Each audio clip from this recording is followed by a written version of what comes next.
ছুটির ঘন্টা সিনেমার কথা মনে আছে?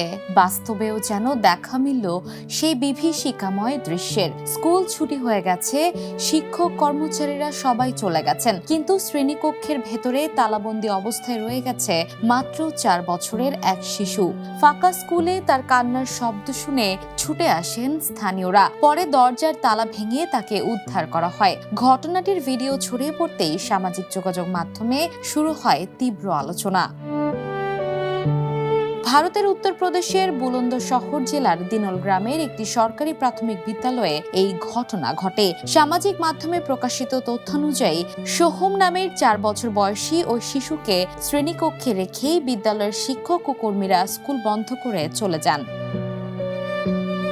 স্থানীয় সংবাদ মাধ্যমের তথ্য অনুযায়ী ঘটনাটি উত্তরপ্রদেশের খুরজা দেহাত থানার আওতাধীন এলাকায় ঘটেছে। পুলিশ জানিয়েছে, শিশুটি প্রায় 1.5 ঘন্টা শ্রেণীকক্ষে আটকা ছিল। পরে পরিবারের পক্ষ থেকে লিখিত অভিযোগ দেওয়া হয়েছে এবং ঘটনাটি নিয়ে আইনি প্রক্রিয়া শুরু হয়েছে। এই ঘটনায় বিদ্যালয় কর্তৃপক্ষের দায়িত্বহীনতা নিয়ে স্থানীয়দের মধ্যে তীব্র ক্ষোভ তৈরি হয়েছে। সামাজিক যোগাযোগ মাধ্যমেও অনেকেই প্রশ্ন তুলেছেন, স্কুল ছুটির আগে প্রতিটি শ্রেণীকক্ষ ভালোভাবে পরীক্ষা না করেই কিভাবে শিক্ষক ও কর্মীরা বিদ্যালয় ত্যাগ করলেন।